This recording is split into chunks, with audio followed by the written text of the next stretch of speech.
disappear anytime I see cheese. Even when I dey wish that the money dey for my mind. 7 a.m. in the money, me I dey for my grind. My pains disappear anytime I see you. My great disappear anytime I see cheese. Mama, what they me pay me?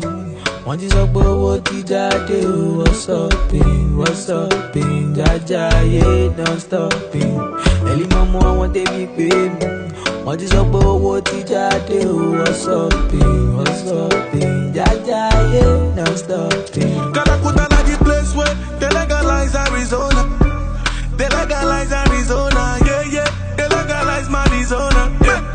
Legalize Arizona. When the bedroom drop, when the internet they feel when the internet they feel before the love come the joke. Before the love come the joke for the air. Before the love come the joke. Before the love come the joke for the air. Take the vibe, Kalaku, make me high, parachute, make me smoke, Kalaku, baby can understand deja vu, il est du monde, il est du chou, me I never see, belle-vous, now what I chase, I dey push you, say now what I find, I got you, even when I dey wish I did.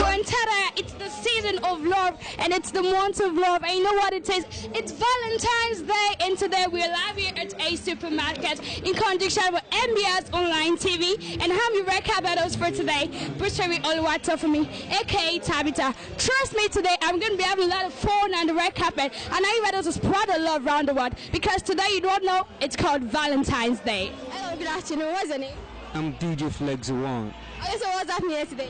Man, it's cool. You know, today is Valentine, so we gotta have the pop tonight. Oh, what can you tell me about Valentine? It's about love. It's about love, to show love to one another, you know. So, please, where's your girlfriend? Man, I don't have girlfriend. No more girlfriend. No. Bye to your real girlfriend. Can you hear that? He said, can you hear it? Okay, don't worry, I have a game for you. So you have to pick one out of this, and you have to answer it correctly. No. Yeah. Pick one. Oh, thank you. Okay. You pray. Start praying. Like, seriously. Oh, what the fuck? What's this?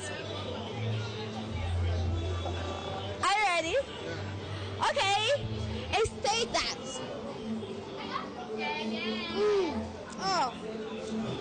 On Valentine's Day. Are you hearing me? On Valentine's Day. Who will you take out? The option.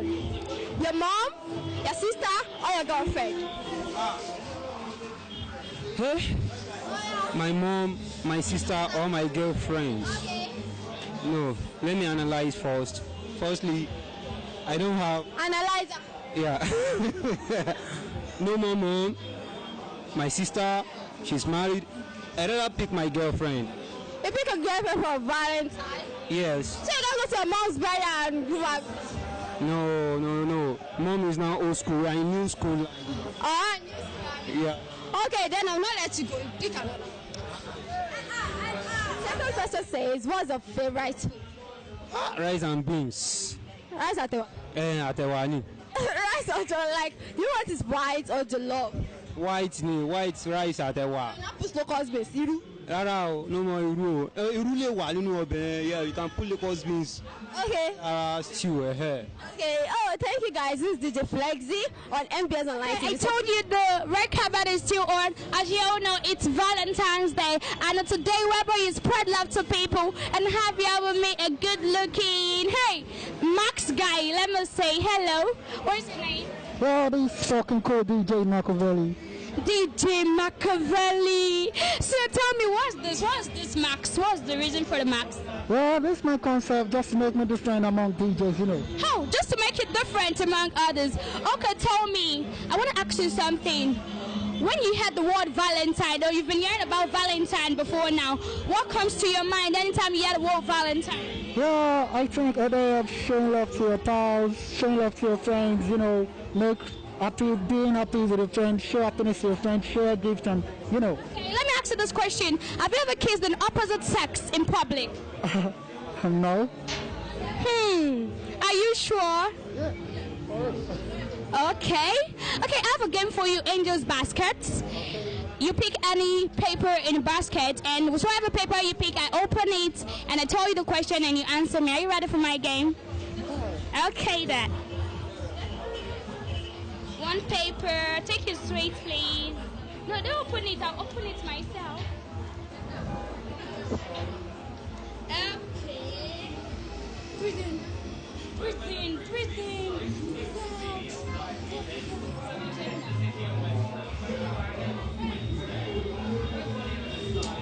Oh God. Do you know what your question is?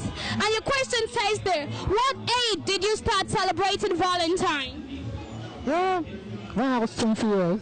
Oh my God, you just added for me. You said when he was 20 years. Okay, thank you very much for your time, and you can have a wonderful time. And I just told you before, come on, it's Valentine's Day. And I love the combo, man. Red and white. Hello, what's your name? My name is DJ K-Roy. DJ Kilo, you look so good today. Can I take you a whirl? You look, thanks, Ed. Okay, let's go straight to business. When you heard about Valentine, what came to your mind at first? What? The first time I heard was we have a show today for the Valentine. I'm so excited. I'm so happy because MSB is one of the best entertainment in Kwara State. So I'm so happy. Okay, I want to ask you one question. What do you think about safe sex on Valentine's Day? Okay, what do you think about safe sex? Sex with condom on Valentine's Day. What do you think about it? Actually, it's good to be using condom anytime you want to have sex. Although as you see me, so I didn't like women, but I love sex. Sex is my hobby, it's my first food of my life, you know.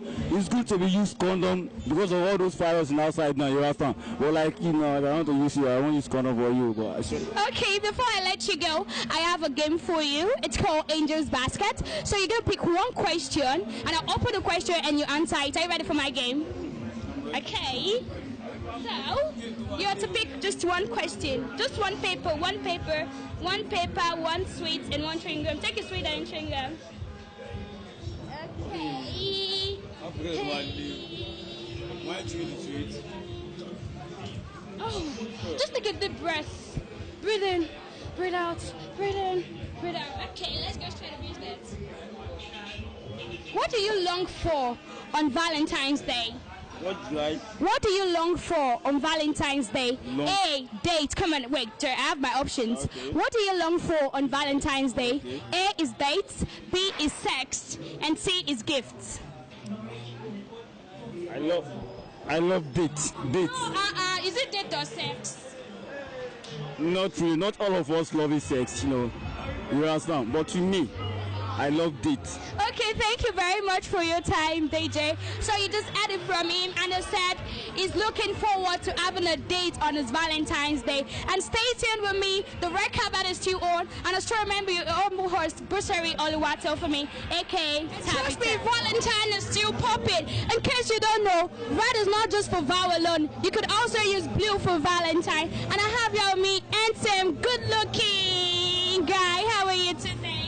I'm cool. What's your name? My name is Ibrahim Uluwashon. Ibrahim, you look so good today. Can I take you home? Yes, of course. I will take you off. Okay, Ibrahim, tell me, when you heard the word Valentine, what came to your mind at first? After all, Valentine's Day is the day of the lovers. Okay. You know, I really appreciate the day because sometimes it's a day that you need to mingle with your people, especially the people you really love. You know, it's not about maybe only the person that you have a real relationship with, but anyone you love, maybe your colleagues, your friends, any kind of people that. Okay, Ibrahim, let me now ask you something. What do you think about safe sex on Valentine's Day? After all, if at all, it's a good thing if you can have a sex with your love on a Valentine's Day. So because though it's a special day, but with that as well, it will also bring a deeper love between two lovers. Okay, you just added from Ibrahim. Ibrahim, I have an angel's basket for you. It's a game. You pick a question, and I open the question, and you answer the question. Are you ready? Okay. Yeah. Pick one paper, and a sweet or chewing gum, anyone.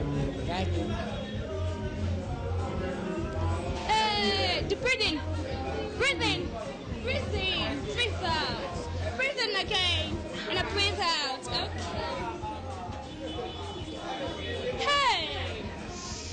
so good. Let me first ask you this question. Have you given birth before? Well, yeah, I have a 2 kids, of course. Wow. Should I allow you to change this question? No. Okay. What if your fiancé gets pregnant on Valentine's Day, or she gives birth on Valentine's Day? What name would you call the baby? After all, it's a normal case now. It's a vow. So I will not name him or I Valentine. Hey. Yes. Valentino. Yeah. Okay, so it's still the season of love, and it's still the month of love, and it's still Valentine's, man. And guess who I have in my red carpet? Danny Boy. Hello, Danny Boy. How are you? I'm fine. You look so good. Okay, Danny Boy, tell me, when you heard about Valentine, what came to your mind at first? I thought about my girlfriend and I was like, my love, let me take her out and... I need to get a boyfriend. Yeah. Okay, Danny Boy, tell me, when you heard the word vow, let me just ask you this question. Have you ever kissed an opposite sex before in public? No. What if your BF, what if your GF kisses a guy in public? How would you react? I will not feel as in, I would just leave her, but I know she's coming back to me. Oh, it's plenty. Okay, now let's go straight business. I have an angel's basket here with me, and in my basket you pick any question of your choice. There was have a pair question you pick. I open the question, you get, and you answer it. Are you ready for my angel's basket? Let's go straight to business then. With the sweets.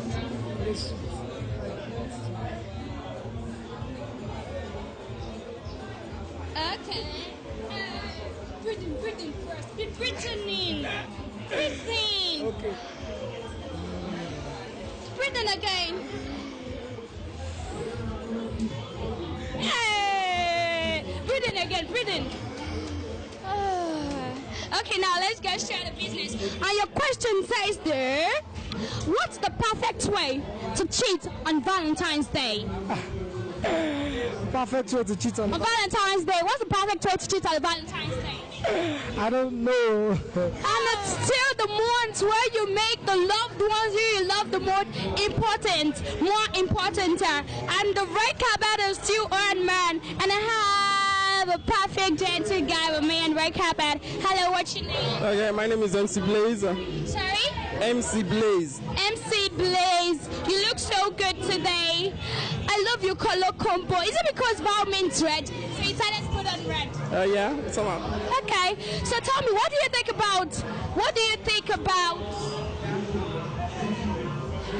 about safe sex on Valentine's Day? Well, I can't really say much. We all know about it, so I can't really say. Let me just say, it's based on our belief. Your belief. It is well. Okay, I have a game for you, and it is called Angel's Basket. You pick any question in the basket, and I open the question, and you answer. Are you ready?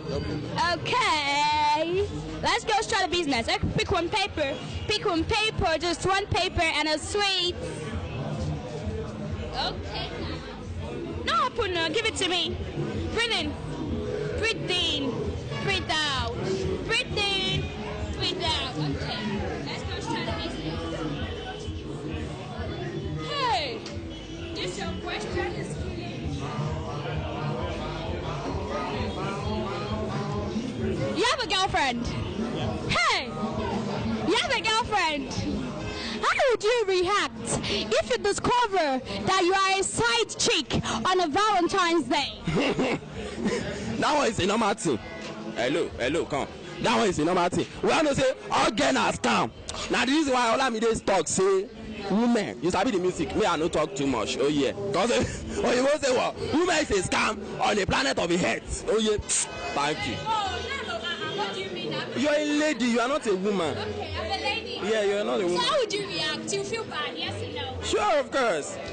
Thank you very much for your time, and make sure you have a wonderful time, man. And make sure you have a safe sex today, okay? Make sure you have a safe sex today. Okay, you just added from MC Blaze. MC Blaze. So you just said safe sex is a normal thing on Valentine's Day. So trust me, we're still in the month where you spread love to people and you show people how much you really love them. Still on now, and I told you the red carpet is still on. The groove is still popping, and you're still real pepper them on the red carpet. And the guy here with me, Ivan Slamzy, how are you doing? I'm fine. You look so good and take away. Okay, tell me, when you heard about Valentine, what came to your mind at first? For me, I don't love. I'm a single guy, but I like to fagbo gel double. Fagbo gel double. Okay, tell me, Ivan Slamzy, what do you think about safe sex on a Valentine's Day? What do you think about safe sex on a Valentine's Day? Kilo imbo she condom move. It's not about to use that prevention, you understand? Don't let me cast it. That's a me and you talk. Okay, what about you? Yeah, you talk. Okay, Slamzy, I have a game for you. It's called Angel's Basket. You pick a question in the basket. They will have a question you pick. No problem. I open it, then you answer it. Are you ready? Are you ready? With one sweet, with a sweet.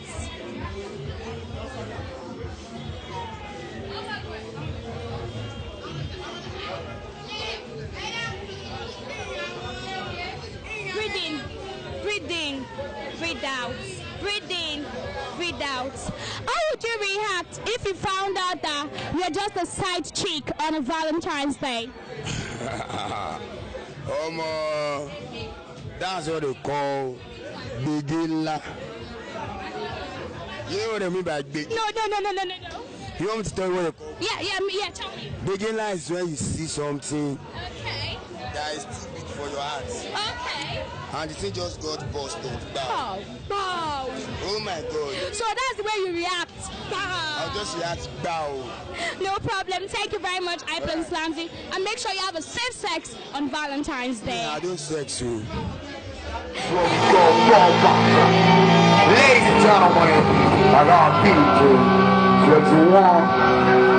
DJ Machiavelli, DJ Taylor. I got something late for you to know how to like me, I don't know. Mr. DJ, I beg give me one loop to Yoruba. I won't get up for Yoruba tonight. We like to like me, I don't get up for change. But today I see my Oga. I got to show. You let me, I don't get them for problem. Mr. Possible, I don't get them for problem for you. Only, I'm on phone, but tell me, because Mr. Doge, I beg no problem. Why go over? Hey, 5 engage I did for you. Hey, talking, Baluba, Balaja, Kulala, Midoro, Abalema Tower, the Akufu, Ashaji, Shai, I don't want to do Mucho. Hey, one later, I tell one more. I tell today for I usually are little fair. Me, I don't get them for work. Me, I won't carry them for work for Sokoto. Baba tell me, Anyoko. Ya tell me, Anyoko. Baba tell me, Baba tell me, once you are cake, once la Palapani, Baba tell me, once I do, Baba tell me, Baba tell me, Atomica. Baba tell me, Atomica. If I found you, I look at me to me, I will put Baba tell me.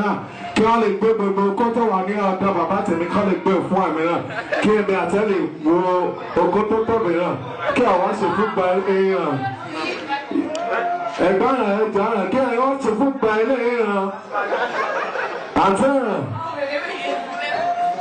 need to do you bad, let's see, go up, Papa, tobacco, I'll see a bar. Kashura, Ogami ABS, Ama, Daya, Ogami, yes, here, only show you, hello, you know, my wife, I love you. I won't carry you go for my mama. But look at me. Go Baba to me. Care what your ma supervise. I'll go Baba to me. Don't me. Kasi wala kaka. Care what by the care what about it. You know about why I tell you know I do. What by the way you want more million. You go everything you know. Kasi wala. Care what by the I go to a pattern for me now. I care you want to me. I'm a boy. I want to care my boy. Care you want my boy. èmi fẹ́ máa mú ìyàwó lọ sí òkú bàbá tèmi ni.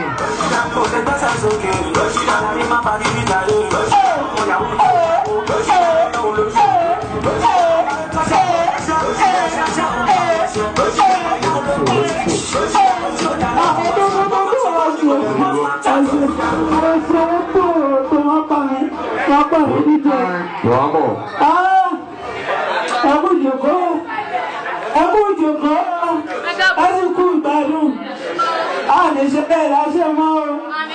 Ẹjọ́ ìwọ tó bá gbé girlfriend ẹ wá. Ìwọ tó bá gbé girlfriend ẹ wá má dùn sínú bí ọmọ lọ́ta. Ẹ̀yin náà lè gbé girlfriend wá. Ẹ̀yin tó wọ́n yóò gbé boyfriend yóò pẹ̀lú wá. Kí ló ṣe ọbẹ̀ ṣe lesbian láyé ẹ̀ ọ̀nà ọmọbìnrin ẹgbẹ́ ẹ̀ ó ní òun o. Àwọn ẹgbẹ́ ẹ̀ wọ́n ìyàwó ẹ̀ ló gbé wá yẹn. Ìyàwó ẹ̀ ló gbé wá yẹn. Ìyàwó ẹ̀ ló gbé eléyìí ìgbàdún ló wà ó gbéyàwó ẹsẹ̀ gbẹ̀ ẹ̀rọ lẹ́yìn wá gbé wá o wọ́n yà kó mo gbé bíútì méjì kan wá ayé wọn tẹ àwọn ẹ̀ka lé ẹkún gbádùn o tí ó sì lọ sí ẹ tí wọ́n bá bá pé mo bá ṣe dìzẹ́ ní bàtà lórí mi kékeré sí ẹ sàlámà lẹ́kún ẹ̀rọ ẹgbà mi o ẹjọ́ ọ̀rọ̀ kan mo fẹ́ fi lọ ló pé yóò mọ̀ bóyá mo dúró bóyá ọ̀rọ̀ tí mo fẹ́ sọ yìí bóyá ẹ máa lé advice mi lọ́jọ́ kan èmi àti ọmọ mi jọ lọ ṣọ́ọ̀ṣì pásítọ̀ ṣọ́ọ̀ṣì wa pípẹ́ àsàlámọ̀ lẹ́kùn bẹ̀rẹ̀ sínú sọ́ọ̀ mọ́síláṣí làwọn àní wọn ní sùúrù tí bá ti ní ọ̀ṣọ́ ọmọ àṣìṣẹ́ sàlámọ̀ lẹ́kùn ẹjọ́ ẹ̀mí àtọmọ mi jọ lọ ṣọ́ọ̀ṣì pásítọ̀ náà ó bẹ̀rẹ̀ ẹjọ́ pásítọ̀ ní ọlọ́run máa ṣàánú ayé wa aláàmì ọlọ́run ìjà ṣe lè láṣẹ mọ́ aláàmì ìgbà tí pásítọ̀ máa bá ọgbẹ́ ẹ̀jẹ̀ ọmọ mi náà sàmì tẹ̀lé mi o pásítọ̀ ní ọlọ́run ìjà ayé rídi wa ọmọ mi láàmì ẹ̀yà ọkọ̀ sọ̀rọ̀ òmẹ̀kú mọ́mọ́ bọ́ọ̀lẹ̀ wa ojú mi náà eré ẹja tí ń jẹ mí lọ́wọ́ lé this 2 years but òní ó ti fẹ́ gbàlé mọ́ mi lórí bàbá náà bá bá rẹ̀ kò ní lé lórí ó wá rẹ̀ tí lẹ́sọ̀dọ̀ mi tó fẹ́ kó gbèsè bá mi but today I must collect my money. Ó lọ sí bàbá yìí o. Orí ẹja àtẹ́lẹ̀ ọ̀nà ní tí ń gbóhùn. Orí ẹja kí ló dé? Today I must collect my money. Bóyá èmi ni mo nílé ni bóyá wọ́n lọ nílé ni ọ̀nà kó tí ẹ bá mi. Ó ní wọ́n èèyàn lọ fẹ́ yà. Ọdún kẹjì rẹ̀ lọ ti jẹ mí lọ́wọ́ lé. Wọ́n ní wọ́n áhùn mi ni. Wọ́n ní wọ́n bá tèmi jẹ́ ni. Báńkó wọ̀ mí lónìí kó sí tó fẹ́ ṣe mo gbọ́dọ̀ gbowó mi lónìí. Bàbá wọ̀ láyìn ní sísí. Ó ní sísí. Ọlọ́run wọ̀ mí. Wọ́n mi ò ní bá ìṣeré olódò kó lẹ́nu mi ò fẹ́ gbẹ́jọ́. Àní bàbá yìí ní. Ó ní bàbá ìdúró. Tí mo sọ wà ẹ́, mo ti ṣe ọmọ ìgboro orí ti tó dàgbà. Ọmọ ìgboro mo ṣe ń gbà kékeré. Ẹ̀mẹ́ 15 náà mú mi tán jù mí lẹ̀. Bọ́ eléyìí máa fọ́gọ̀ mẹ́. Tó bá ṣe àdá lóní, lọ́jọ́ jáde. Odó lónìí I must collect my money. I must collect my money. Bàbá mo ti máa rú tẹ̀ fẹ́. Bẹ́ẹ̀ kan kí ni mo fẹ́? Àní mo ti máa rú tẹ̀ fẹ́. Bẹ́ẹ̀ kankan. Odó lónìí máa gbowó mi o. Ó kẹ́kọ̀ọ́ sí wàhálà. Ẹ ṣe ìwọ lóyún bọ̀ wá. Bá ń gbowó mi. Bàbá. Kí ni? Ẹ wo àwọn ọmọ tí mo kọ́ lé wí. Àwọn ọmọ wo lọ kọ́? Ẹgbẹ́ ìkọ́tà máa ń jẹ́rìí. Ìjẹ́wé eléyìí. Bọ́lá orí ẹja ọdún bẹ́ẹ̀ bá tẹ̀lé. Ẹ máa ṣe kí ni òun bàbá. Orí ẹja owó ọdún mélòó mo lọ jẹ mí náà. Yóò tó 2 years bàbá. 2 years lọ jẹ mí. Orí mi ò ṣe é pé mo ṣe àrò bóyá owó ọdún mẹ́wàá lọ ti jẹ mí ni. Ṣé owó ọdún méjì péré náà lọ jẹ mí tí mo wá ń ṣe wèrè fún ọ. Fásitì ni mo ń bẹ Nàìjíríà náà. Bàbá fásitì ní sẹ̀ ní wọ́n Nàìjíríà. Látọ̀ ní ọdún device landlord. Àjọmọ̀ gbé wọn lẹ́nu. Sábìjẹ bébì. Ọ̀pá mi. Ibi máa kú sí. Bóyá mo máa rẹ́lẹ̀. Eré ẹja kò ní dáa fún ọ. Ọ̀nà tó gbà mú mi yóò dáa. Bí ìfúrẹ́dẹ̀ kan ẹ fọyà. Ọdún tí kápá sókè. You can call me small doctor. It's your boy Gafun. Ọmọ ìyá tí it's your boy Gafun. Public announcement, everybody. Public announcement. Public announcement. Public announcement. endorsement. Don't ballet support you. Or then your follower. Oh, call him my follower. Set I want. 120 men gang. Set I want. Akube Balenciaga gang. I want. Of Lagos. You know me, who? Gang. You chilling with the Monster. Gang.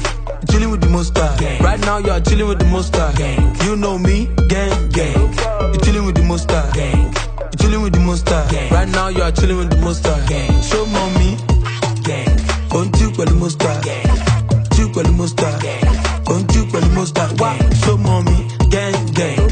You the deal with the Monster. Gang. Don't you call the Monster. Gang. You are going to call the Monster. Gang. This gang is the Monster. Shoot arrow with the bow tie. Two don't blow, make a no lie. Drop your own if I no try. Gang. Pay you and you no lie. But I go can't know if you no cry. No fine girl where you no sign. No highness where you no try. Set I want gang, gang, gang, gang. Pepper them, gang, gang. Happy gang, gang, gang. Just best friends. Set I want anywhere, gang, gang. Bad mouth gang. Akube Balenciaga gang. 120 men gang. This gang.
Oh my God, this is fantastic.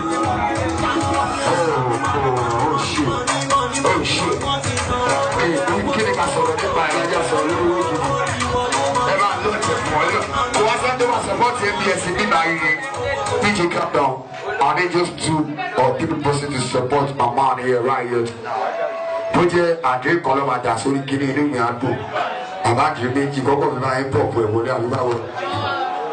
Ẹ̀yẹ kọ́kọ́ lọ jẹ́ tí ó tiẹ̀ bí cash èmi máa prefer cash ju transfer lọ.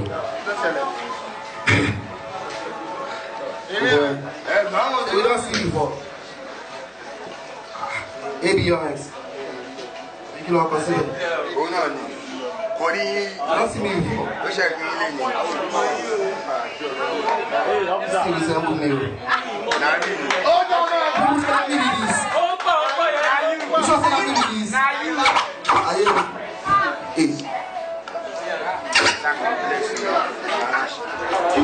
Like wow, you are like ladies, yeah.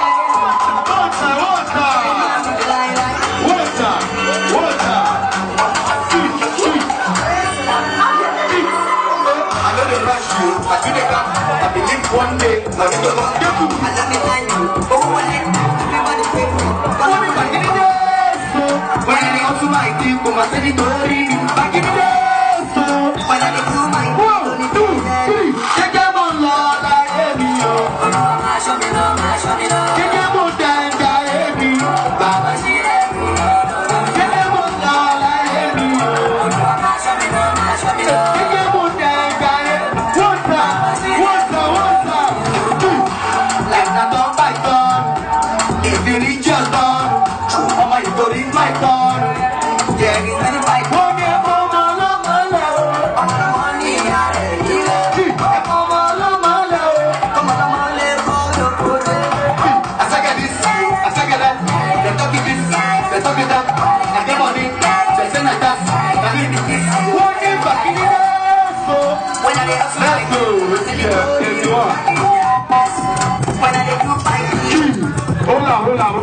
Hola.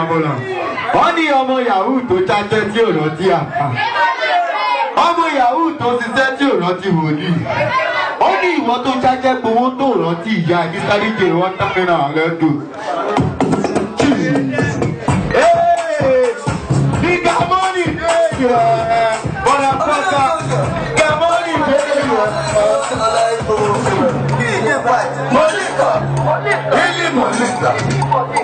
Monica. We can give you the Monica.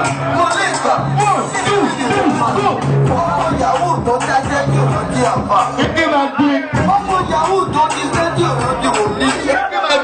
You want to just do roti. You want to go kill roti. I'm pushing a book. Only Ramon Yago, Party, Kakusu, only in the studio, only the giant reach of Asisu. What is happening? They never do like I do, don't do like I do. They never do like I do. If not for your love, thank you, God. If not for your love, hey, if not for your love.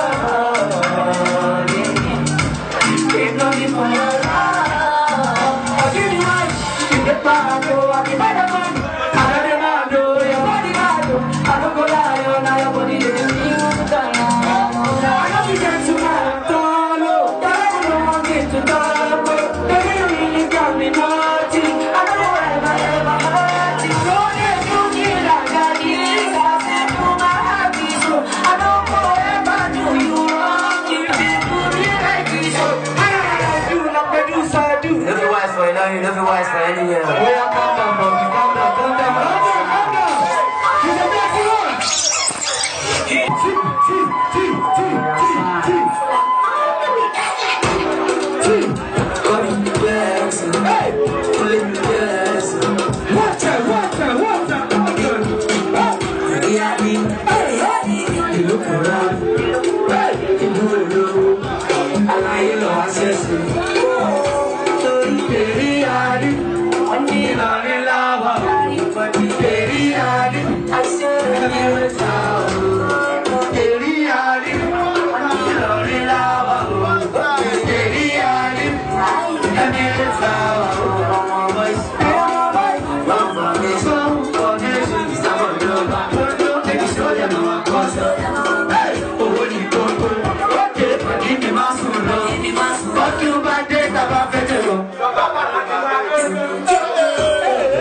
Ìkàwá gbádùn ní kalẹ̀ tún wá láfíà o.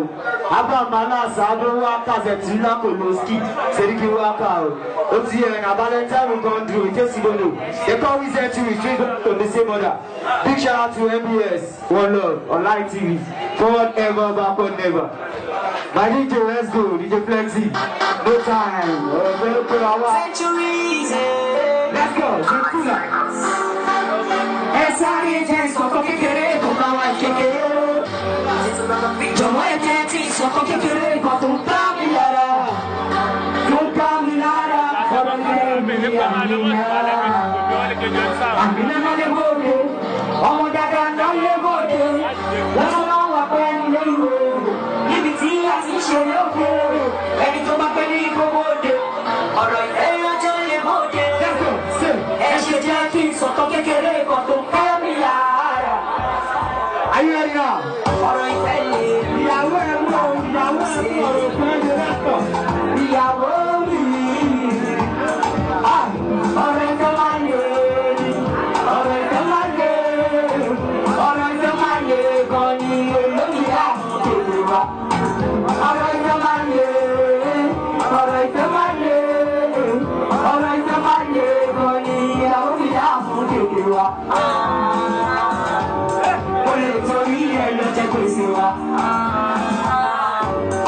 I love you, I need you, my dear.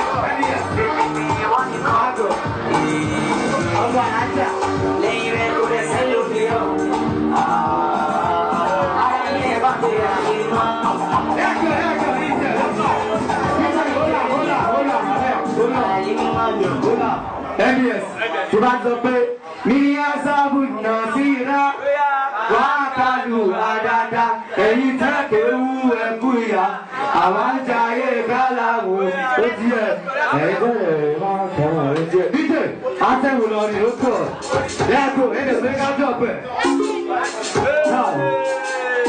Sẹ́tù mi ti bìbí ní ó ti yẹ Yoruba kí sí sábà Yoruba. Lẹ́kọ̀ọ́ àwọn àlọ́ bàbá. Are you ready now? Let's go. 1, 2, 3, see how to be almost a reality. I know find out I could push it aside.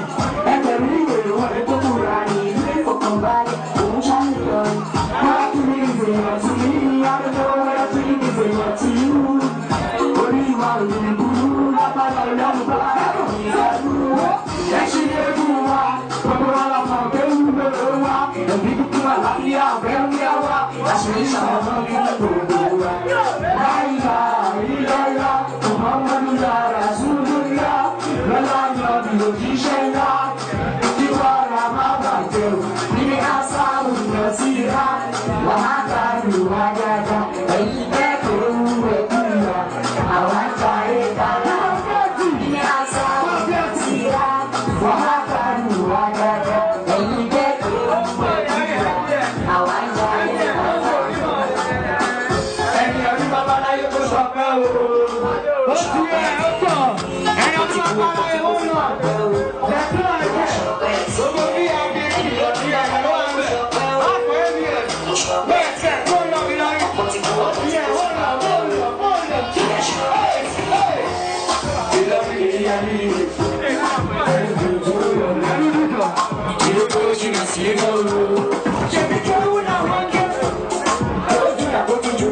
I get plenty clothes along when you go and see glass for go so G along but no be pepper see. We have a pen and costume of any color to my pet.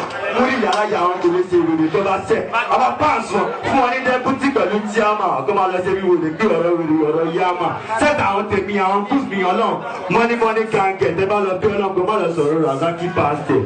That one a past tense come on come. You all I get to make my money. As a matter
Ladies and gentlemen, aka Little Banties, come on, my side, gang, you already know. And in case you don't know now, you know the cover the fun.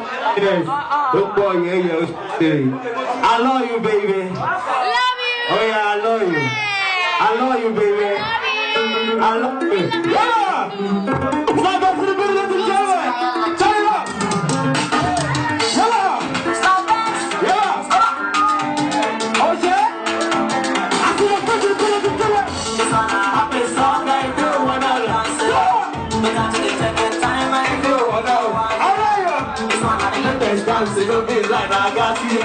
Everybody's feeling up and telling me up for the dance floor.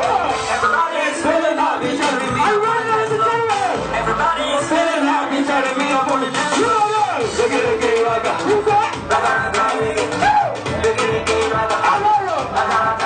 Hey. Look at the game like that. You say. Look at the game like that.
On the dance floor. Everybody's feeling happy, carry me up on the dance floor.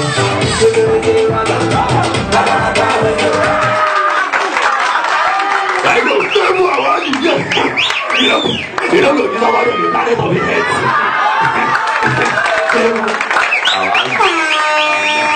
I don't like it. You don't make me to a shy.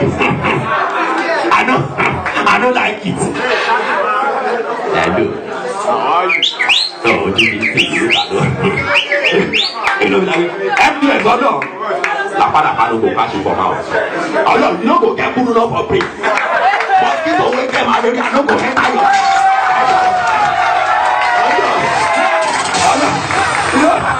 You can't see where you go on this talk. When you both say LPS in the record of a nation, it's a para-state donation. Thank you. Okay, make our talk. It gets something when they always happen. Imagine you hear this guy world war when they're talking in the fight. Imagine you get something when they always happen. We Nigerians, bro, as you gather day here, if you talk about with a fine word for your mouth, you go speak English, reach one level, say you go to speak Yoruba. Yes, You will be like, hello? What is someone I told you not to drink the kind of, but you took it. Now that is Yoruba for us. We mix our English with our tongue, right? With our dialect. Now imagine maybe China. China will first carry their own language, then English first, but still with their tongue. They'll be like, hey,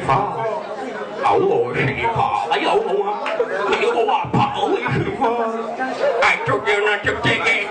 They'll be like, Mardi,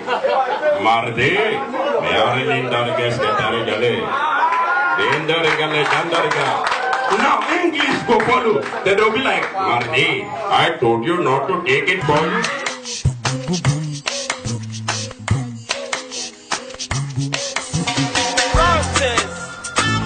Producer.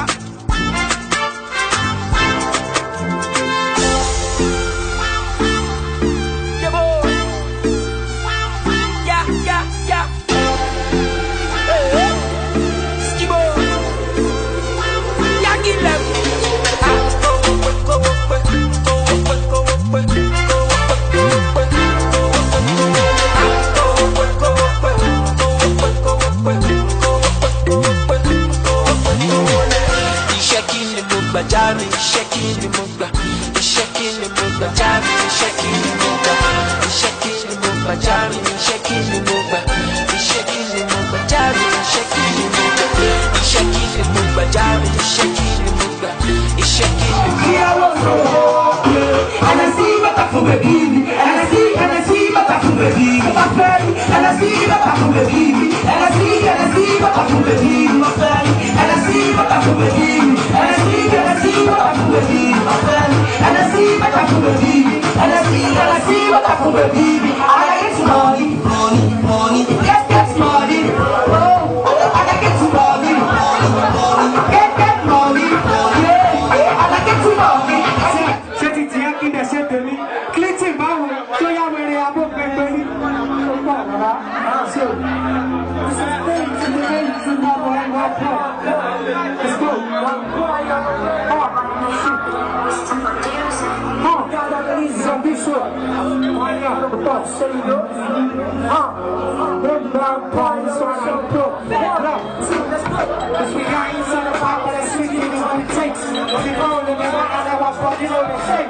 Every blessed day I'm on, I'm on you with a kick. But you ain't in fault, but my thoughts I am sick. I said the pop is gonna marry, tell him trying to be the best man. We have to school, now let's go in up the scope man. You go to the wild, listen, no competition. We're killing up the swine and K, no more, no make selection. Before it was I thought we'd kill with it. Now everybody talk, say I wanna kill with it. Don't ever place it, standing spectacular. Before any English, still a bit vernacular. Heading to the TLP, I wanna need to go back. Poison, I like that come up, come on, think go back. So sister, go back. But think go back, I ain't fucking with you. Tell them you're right, don't go back. You know me, I want to find you. I got to see you, go find you.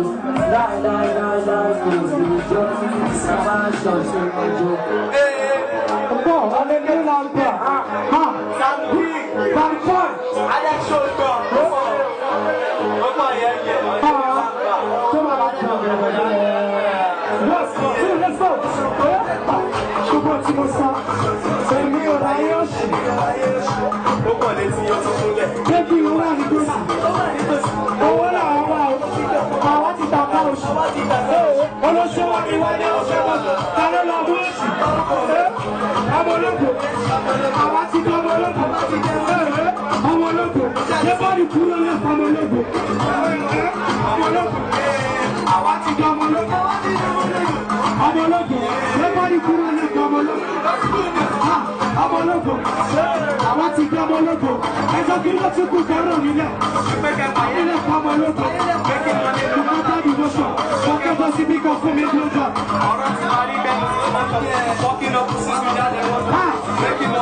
Only that, oh, very well.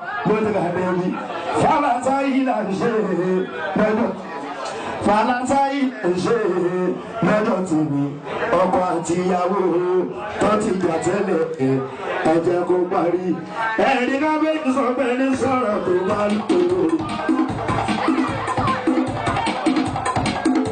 Valentine ṣe lọ́dọ̀ tèmi Valentine ṣe lọ́dọ̀ tèmi ọkọ àti ìyàwó tó ti jà tẹ́lẹ̀ ẹ jẹ́ kó parí Valentine ṣe lọ́dọ̀ tèmi.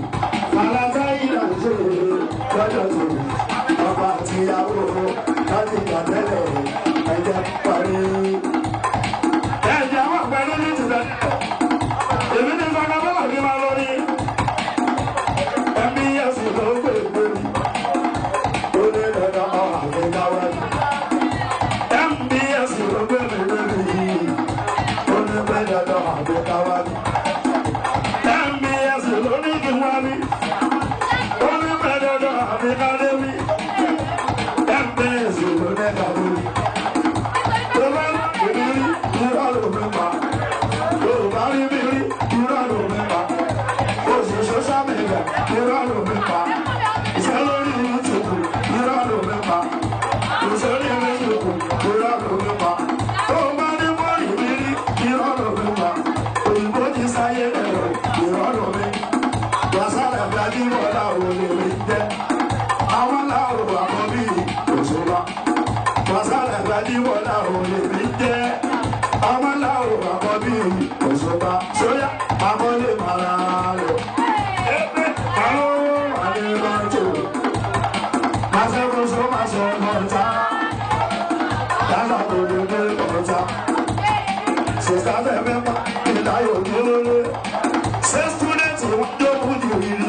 wà kọ́ bí òṣùpá. MBS súnmọ́ bí súnmọ́ bí MBS súnmọ́ bí súnmọ́ bí àwọn ẹgbẹ́ mi dédé òwúrọ̀ kábàárẹ̀ ń bẹ wọ́n máa dé ìbẹ̀rù jẹjẹ bẹ̀bá bẹ̀tẹ̀ ló bẹ̀ bá àpàlà ayé rẹ̀ tó yẹ kó yóò di bẹ̀tà ló dédé bẹ́ẹ̀ yẹn lóbìnrin bá gàrà sí ọmọ ní lọ́kọ̀ lóbìnrin bá gàrà sí ọmọ ní lọ́kọ̀ ó yẹ máa gbé MBS MB yẹ aṣọre mọ́mọ́ ló bẹ̀ MB yẹ àwọn ẹnagbé mi débi MB wọ́n ní màlá sára wọ́n ṣe MB yẹ gbogbo yín là àpapọ̀ MB MBS bá ṣe bínú MB yẹ ọ̀nà mi máa pọ̀ púpọ̀ MB yẹ tí má tún kúrò níbí kó má tún lọ táǹkẹ̀ ìpàdé nílé ta já sọ̀rọ̀ lọ́nà ayò já sọ̀rọ̀ lọ́nà ayò MBS brọ́dà omi gángan